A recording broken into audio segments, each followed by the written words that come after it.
Hi, and welcome back to the channel, guys. We are wrapping up book 2 of The Legend of Korra. This is chapter 14, titled Light in the Dark. We could use some light in the dark right now, because the way that the last one ended, holy shit, that was depressing. Even though Tenzin, Kaya, and Bumi, they managed to find Jinora, it's still, did we just lose Rava and like the entire cycle of avatars? It got broken, and Unalak, Vaatu, aka the Dark Avatar, has just taken over now. Like, things are not looking good at all. So we got some stuff to resolve in this last chapter. I'm quite sure it's gonna end in a way where it's the good is gonna prevail, but that might take some doing, and I have no idea how they're gonna do it at all. And we talked a lot about it during the last one, so I think we're just gonna jump into it, unless you have anything you want to mention. Nope. Nope. I don't think so. No. Alright, then let's do it. And you can of course always check out our full length reactions where you can sync up the footage with your own copy of the episode. We also have early reactions for some of the shows that we're doing, including The Legend of Korra, where we are several episodes ahead. It's all over on Patreon, and the link is down in the description below. Ready? Here we go.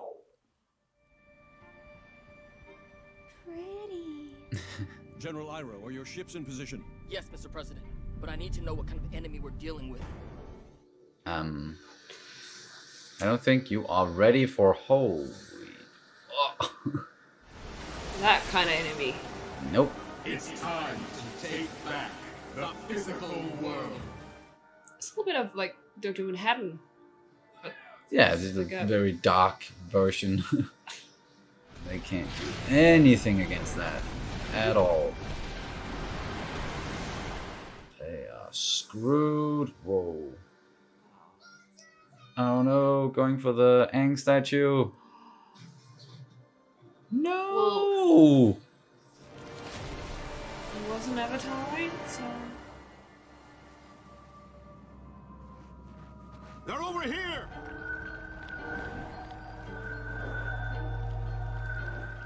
Well, she did learn from the best. she did. He destroyed my connection to the They past are avatars. gone. If that's true, then The cycle is over. I'm so sorry, Tenzin. She needs you now, more than ever.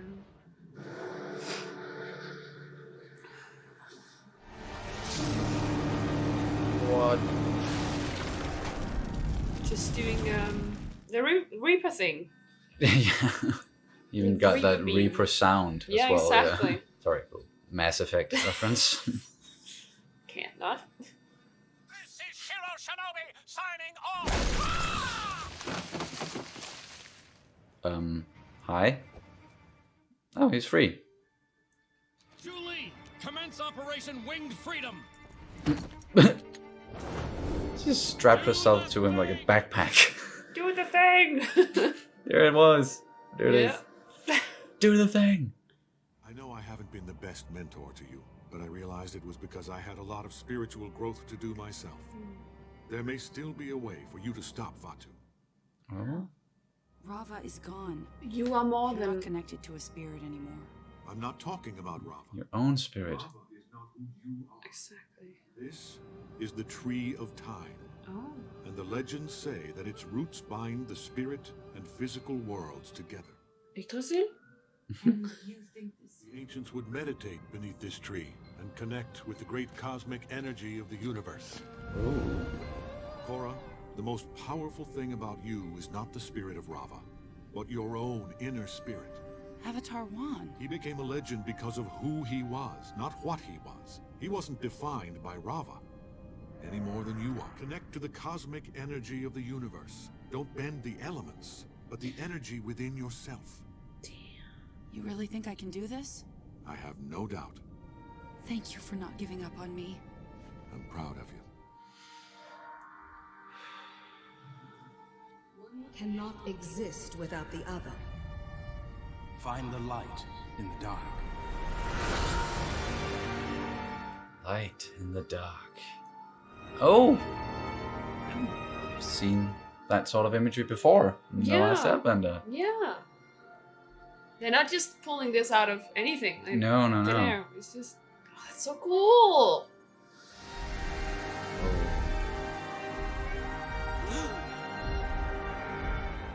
Oh, damn.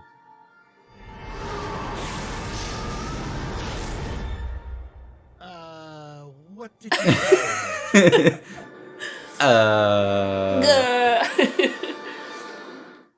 I thought maybe we were gonna get into some time travel shenanigans because of the Tree of Time, but no. Some cosmic things. Yes. Whoa.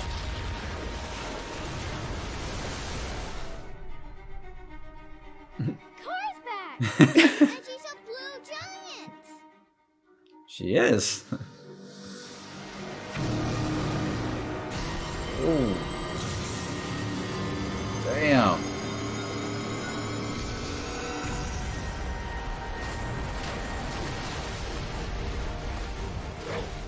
This is some Titan shit. Yeah.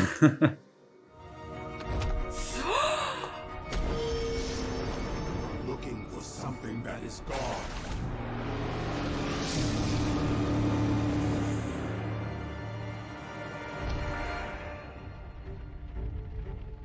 Come on.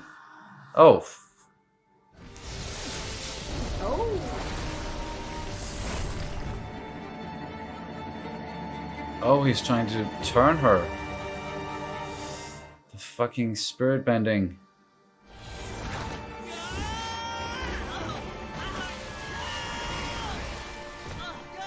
Oh. Nice.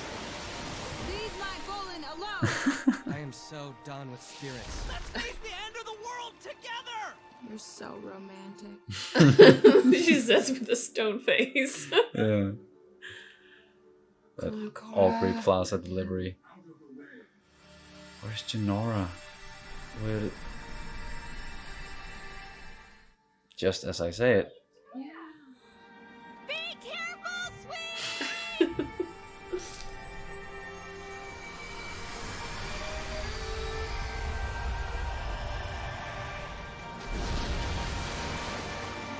What did she? Oh, she brought back the light.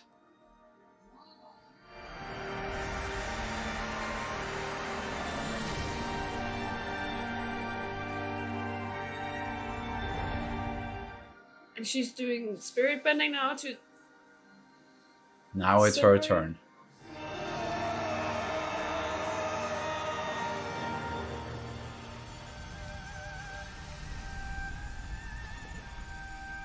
Go in peace.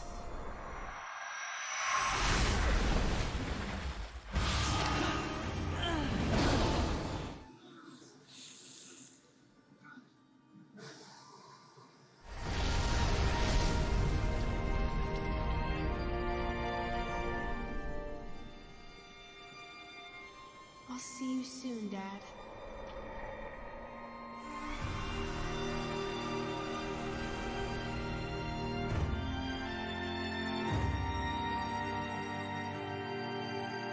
What about Korra and the others? Don't worry, they're all right. Korra saved the world.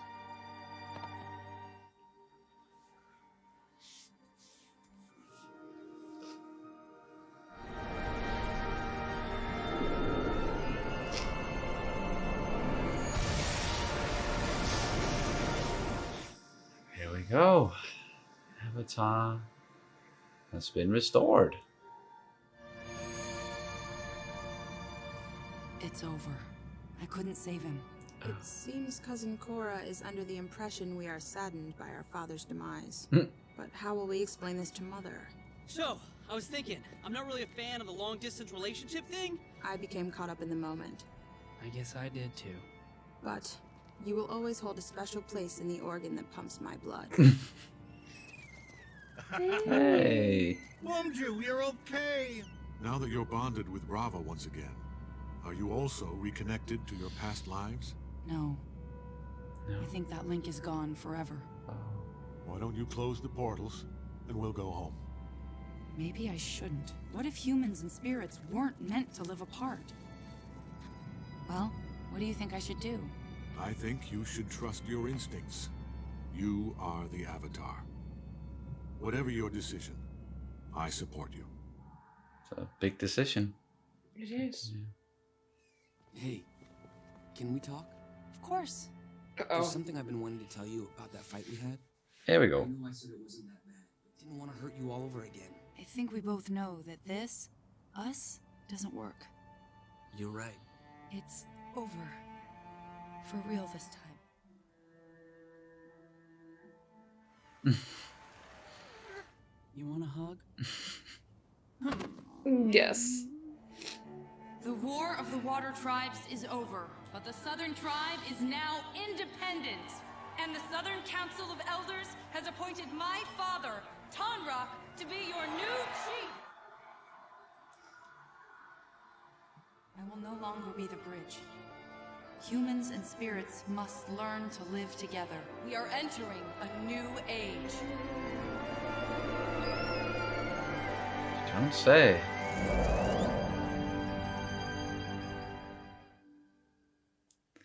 Damn.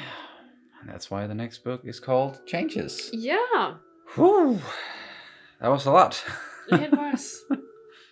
There we go. That was the end of book 2. What an ending.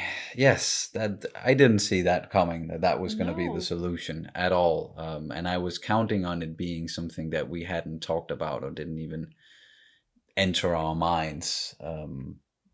But it wasn't just out of nowhere. It was still something that we've kind of seen before, and this cosmic force, cosmic being that we also saw in the last Airbender, and she was then able to restore the Avatar and like the spirit of Rava and bond with her again, but also made some changes going forward and kept the portals open. So now, yeah, the world is going to be very different, with humans and spirits once again living side by side. And that, yeah, that's going to mean that the next 2 books, the next 2 seasons are going to be quite different. And I'm really excited about that. Like what sort of possibilities that could bring. And I'm sure there's also going to be some issues here and there, because at least like we saw back when Juan in his time, how it wasn't just all gravy, like the humans and the spirits. Well, they were living in the same world, but they weren't really coexisting. But at least that's what they have to learn now. That's what they need to do. Is that going to mean that Iroh is just going to be like come recurring? Back? Yeah, recurring character now again. I know we keep bringing up Iroh, and it's just because, yeah, you guys know why everybody loves Iroh. But should we get into the questions first, maybe, and the comments, and then we can just pick up afterwards, like if there's stuff that aren't in the comments. But anywho, the first one from Ken Dillon. How do you guys feel about the love triangle between Korra, Mako, and Asami finally being put to rest? Do you foresee any awkwardness or jealousy that could potentially cause problems in the main group of characters? Sorry. Yeah. You want to? No, you go first. Okay. You go first. Well, I actually think that this was definitely more on the realistic side. Mm-hmm. Something I've missed a little bit, because you could see that they were both very sad. And yeah, well, they love each other, but it just didn't work for them. And maybe, yeah, there's gonna be, I think there will always be some sort of awkwardness. Even though you separate, you split on good terms, there will still be some sort of awkwardness, and there will still be sometimes you will feel some sort of insecurity about the other person. Well, of course, there are people that can make it work without, or at least without showing any awkwardness, or be friends after a breakup, but with Ken here mentioning like the main group of characters, I'm not sure they're all just, I don't know like how it's going to be going forward, if they're going to spend a lot of time together. I'm sure their paths are going to cross here and there again and again, But I don't know if like the core team avatar that we got going on is still gonna be like the same group of people. Maybe I don't know, obviously, because we've only seen up until this point, and we haven't started book 3 just yet. But I'm with you. I think it got resolved in a way that seemed more realistic, and they hurt each other, but they also still love each other, and they just knew that no, this probably isn't gonna work. And now I guess Mako is maybe gonna be with Asami again, or maybe that's not gonna be a thing even, and they're just gonna put the whole love part just on the back burner, like relationships. Even Bolin and Eska, they kind of went their own ways, and they're not gonna be together either. Yeah. Yeah, I don't know. I just if this would be realistic, they would have some sort of like, there would be some sort of tension between them, and especially after all this, there would be.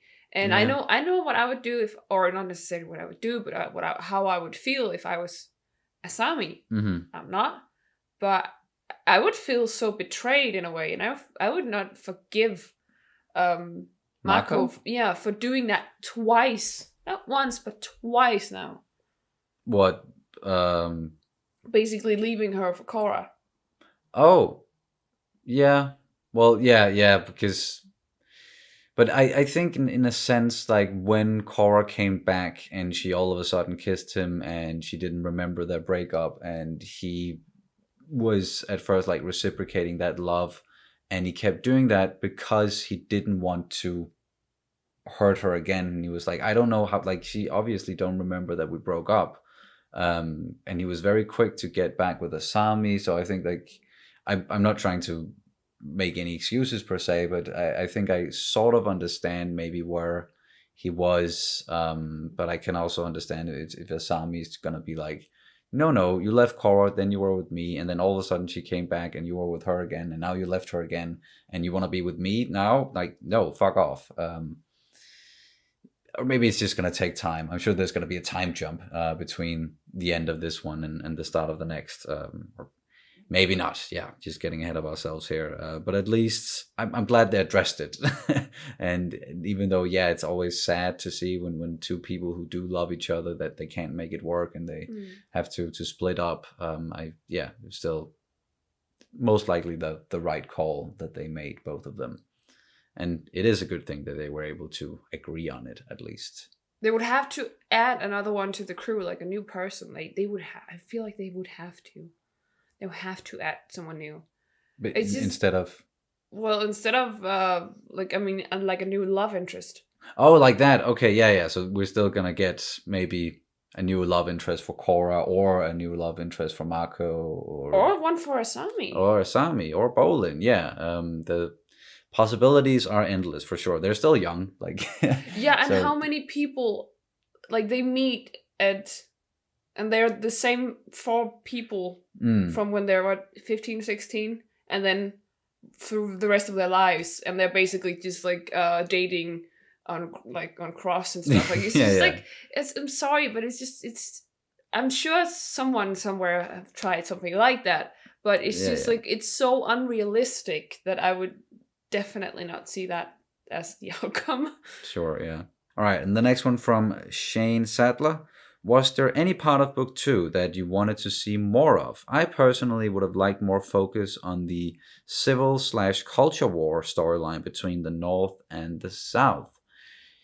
Yeah, I can see where Shane is coming from here, because we didn't really get any other perspectives on that whole thing, like from anyone else besides Unalaq and Tonraq and a few other people. It was just like the normal citizen. Like we didn't know how they felt about it, and especially the people of the North invading the South. And did they think that was a good idea? And how did they feel betrayed by Unalaq? And then Korra kind of just made a decision in the end that no, the South is now going to be independent, and Tonraq is going to be the new chief of the South, and not quite sure about the North, but we know that Eska and Desna are going back, and apparently their mother is still alive. I was actually not aware of that either. I thought maybe that she wasn't there anymore, and we talked about something with that at one point, but that's just out the window now. So maybe like they're gonna rule there in a sense. But that could be one aspect that maybe they didn't delve so much into.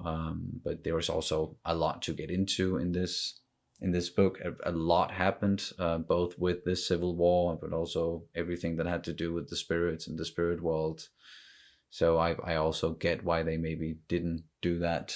Is there anything in particular that you think like they could have investigated further in this? I don't know. Well, I don't know if we're ever gonna like. I'm sitting here after the last one and feeling like I have a lot of questions. I felt it was a little bit like out of left field. For example, Jinora. What is she? Oh yeah. What the hell is going on with her?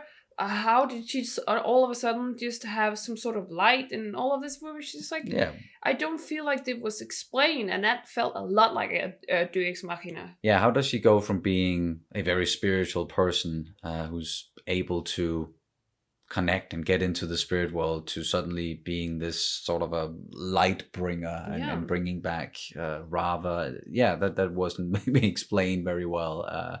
So that's something they could get into in the next one. Maybe, or maybe they're just going to leave it like that. But she does have considerable power, it seems, or she's able to really do something spirit-wise. So yeah, I'm with you on that one. We were told that you had to have like the light and the dark, that one could not exist without the other. Yeah. So when Vaatu disappeared or like evaporated or whatever, it I'm sorry, but it just not compute. It doesn't compute for me. Where did he go then? Because he's also like the dark is always going to be there. Just like he tried to destroy Rava and seemingly succeeded, but then Rava came back because the light is always going to be there. It's going to be the same with Vaatu, right? Right, and I was all this time I was just waiting for Korra to basically just take out a tiny Vaatu and put him back in prison. That's that remains to be seen. Maybe. And then the next one from Sander. In addition to Shane's question, in season 1 you expressed that you wanted to learn more about the spirit world and the spirits. You got a fair bit of that in this season.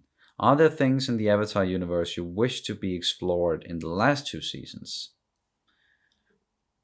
Maybe not like in particular, like but maybe what we just talked about, like some of the stuff with Jinora and the Rava and Vaatu, and just explaining some of that further, but I don't think there's like a subject in particular that I would like for them to, maybe like when it pops up I'm gonna be like, oh yeah, I always wanted to know that. But do you have cosmic energy now?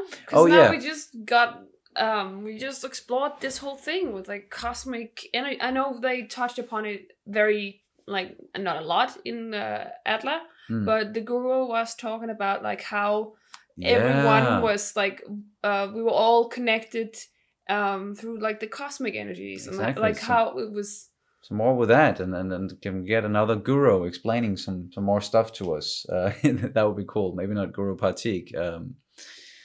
There's of course like, and I know all of this stuff is that you can find it in comics and all of that, but just the time in between The Last Airbender and The Legend of Korra, maybe they're gonna dive a little bit into the past there.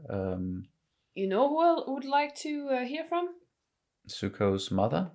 Just Zuko? Or just Zuko, yeah. Getting more into the Fire Nation, actually.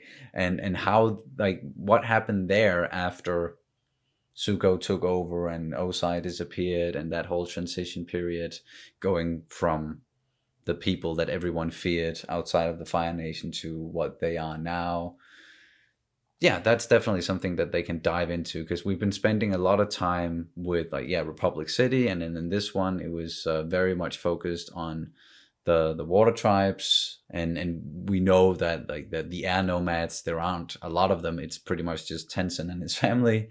So we also got the Earth Kingdom. I would also like to know, like, what's up with Ba Sing Se at the moment? So just more history there, and just how everything happened in the 70 years there between the two series. That could be fun. For me, I would love to see more about General Iroh II. I would love to know him more. Maybe he could be the new love interest for Korra. Oh yeah, because we know that they kind of like they have a good relationship, or like a. They sort of like they agreed on a lot, and it seems like they jive pretty well. And he's very calm, and he's very down to earth, and she can be very emotionally dynamic. Yeah, you could call it that, definitely. So they might level each other out in that regard. I don't know. Maybe, yeah, we'll see. And then from Daniel Breimer, do you think Jinora's spiritual awakening is a huge significance in the future? And why? And then also, do you agree with Korra leaving the spirit portals open? I always thought about, like, just addressing the last one first. I always thought about the whole thing with maybe the humans and the spirits, like, they can coexist and live together. And not that I thought that Juan's decision was outright wrong or anything, but I always wondered about it.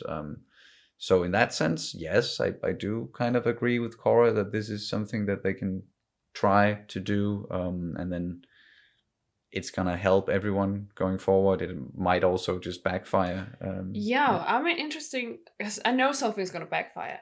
So I'm interested in seeing whether it's the human side or the spirit side, that like where the evil actually comes from. Like, will the evil be found in the spirits, or will the evil be found in the humans?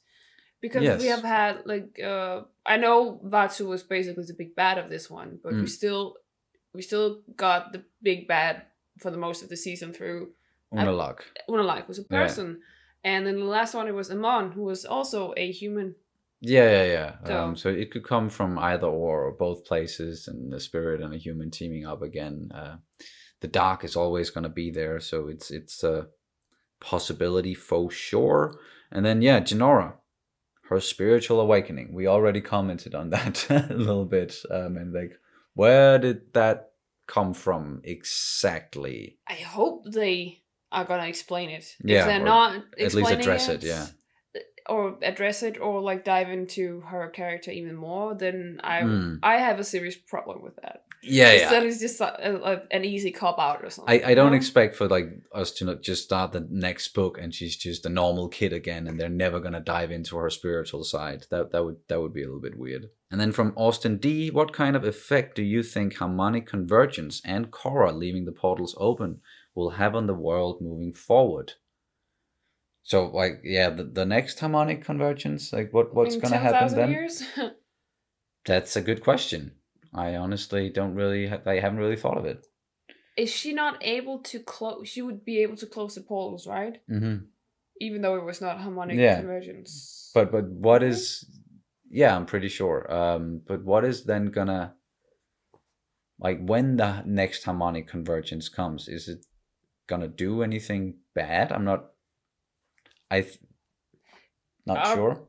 Spirit's going to be like a billion times stronger, and then all the evil spirits will try to take over the world, or I don't know. Yeah, if there still is some evil to corrupt the spirits, it's a good question. There's always evil in this world. Yeah. I'm sorry, but. Oh yeah, I know, but it's like on the scale of a Vaatu, trying to And then from Nevik, having completed book 2, where do you speculate the series is going next? What predictions do you have based on how the first 2 books have worked? What do you want to see more of, and what do you want to see less of? Talked about that a little bit. I don't think that either book 1 or book 2 like really set up anything that was going to happen in the next one. And that most likely has something to do with the fact that the creators didn't know whether or not they were getting another season. So they kind of rounded, like, at least the first 2 books off in a way where you could just sort of end it there. And that's why we maybe don't really know what they are going to get into next, and we don't really have a clue about it. Like we can always guess, and we can always say what we want to see.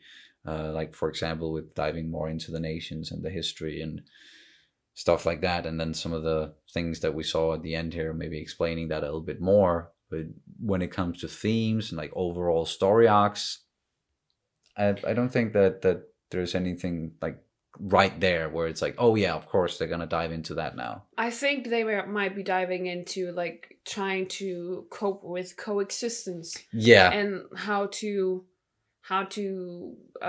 adapt to these new changes. Yes, on yes. both sides of the of course, yeah, that would be the obvious one. That and once again with the next book being called Changes, that it's a whole new different world, and how does that even work, and how is it going to work going forward? That's most likely going to be a big part of it. And is there anything you would want to see less of? Awkward teenage flirtation. Yeah, maybe same here. What I definitely don't want to see / hear any less of, and I just want more of, and it's just been amazing all the way through, is the music. Yeah. Wow, that is just something. Like the music is everything to me in the Legend of Korra. It does so much. Yeah, it really does, but I also think that the way that they have upped the graphics game as well, the combination of the two, like the wonderful scenery, like with the spirit world and everything, we have gotten so much wonderful scenery, and so much, like we've gotten like pastel dreams, we've gotten into the dark things, we've gotten we've gotten so much beautiful stuff. The beautiful glow in the dark spirit stuff going on, and then just with the music. Yeah, the visuals and then the music is just on point. It's very, very beautiful. So just more of that, please. And I'm sure that they're gonna continue that trend. Yeah. And then the last one here from Sarai. Damn, I was about to ask the same questions as above. Anyway, can't wait for you guys to get into the 3rd season. All right, so it seems like people already asked the questions that Sarai wanted to get into. Yeah. But yeah, we can't wait either, because it's not a secret that we already know that the book 3 or season 3 is most people's favorite. Is it 3? 3 or 4, or at least like book 3 is supposed to be pretty damn amazing. So we can't wait to get into that and see what's going to happen in this completely new world, and with the humans and spirits coexisting, and now also that the avatar Korra doesn't have any contact with her former lives. Yeah. What's that going to be going forward? Oh yeah, that's really sad. That was a sad consequence. Like even though Rava came back and we got the avatar back, like that cycle, that link, or at least the link to her former selves, that has been severed, it seems, forever. And then she can't really talk to Aang or Roku, Kyoshi, like any of them. That's pretty sad to think about. She's gonna have to build up herself from new. Yes, but that's also, like, there are some good messages and some good themes in this one.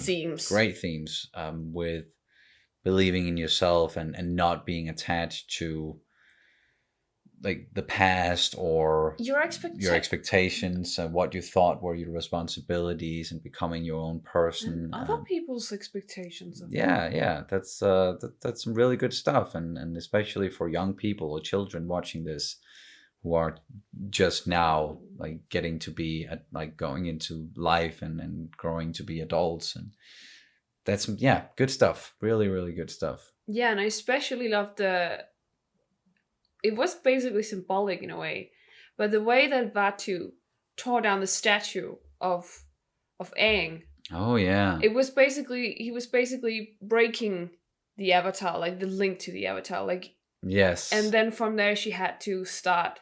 Like that was very symbolic of like saying goodbye to all the previous avatars, and then having to step into this new role, or the same role but as a new avatar, and having to create your own legacy from there. And then let go of the past. And I think that was just wonderful scenery, sitting down there in the tree of life, or Yggdrasil, I don't like to call it, but like sitting down there, and it was so powerful because throughout these 2 seasons we've gotten to know Korra, and we knew that she was basically always just because she was, well, the Avatar, revealed to be the Avatar at a very young age, so she's always identified as the Avatar and nothing else. And I just think it was such a powerful message that, yes, you are the Avatar, but you are not only the Avatar, you are also a human being. Being the Avatar is just like a tool that you learn, or, for example, like an education, or like it's just a part of you. It's not necessarily who you are. Just because you like, I don't know, Harry Potter or Fastelavnsboller or something, it's not your whole identity. You had to throw in Danish word that no one understands. understands. It's just, it was a thing that people said because all Danes were going crazy for Fastelavnsboller, and then it was just like, it's a Danish pastry. It's a Danish pastry, yeah. So the message was basically, you are like, it's not an identity to be a fan of something. You know what I mean? So it's not like necessarily... You're your own person, yeah. Yeah, it's like... being the Avatar is not like an identity as such. It's like you have your own. You are your own. And I just think, oh, they were so powerful. Like... And then the whole thing with Aang, in particular, for both Tenzin and Korra, because they've always been not necessarily weighed down by Aang and who he was, but... they were very much, they felt linked to it, and they felt very responsible, like, to keep on or carrying on that legacy, both as an airbender and the Avatar. And now here at the end, they both learned to let go of that, and the statue of Aang then getting pulled down and sinking to the bottom of the ocean, or at least like below the water, that was kind of symbolic. And maybe also for the series overall, that yes, like, The Last Airbender, it happened, and that is like, it's an amazing series, but this is something new, and like, it's its own thing. Let go. Yeah, let go of the past. Kill it if you must, or whatever Kylo says. And sorry, quoting The Last Jedi. I know that's a controversial thing to do, but just thinking of that in that way can be quite meaningful and beautiful, and just. Learning from the past, yes, but also being able to form your a new path and a new future. That's something we can all learn from, and not being just bound by it or limited by the past. Yeah, but not also necessarily the past. I also like to think that because he was born as an Avatar, and Tenzin was born of Aang. So it's something you're born with. Yeah. But you don't have to be confined to that one thing. So if you don't have to make it your identity. Exactly. So for example, if you're born into a certain expectation, you can always break free of that, and you can always be your own person. You don't have to be others' expectations. You don't have to be your own expectations for that matter. So you can always... You don't have to be true to anyone else than yourself. Exactly. Really. Yeah. Dig deep down and find out what's your identity. And just because you're born into something doesn't mean that you can become something else. Yeah. What drives you and what makes you as a person. And that's also how she was able to defeat Vaatu and Unalaq in the end. It all comes full circle. But I think that's gonna do it. We've been talking a lot. This was a good one, and it got progressively better and better this season throughout, and we got some really awesome stuff here in the end. Even though we do have some questions, but now we can't wait to get into book 3, Changes, and we're gonna watch the first 2 episodes pretty soon, I think, and then of course getting them out on Patreon and then YouTube afterwards.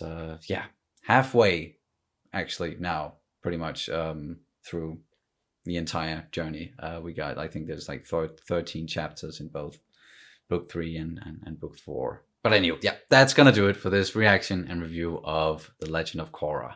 Book 2, chapter 14, Light in the Dark. Thank you guys so much for watching, and we'll see you very soon. Bye. Bye.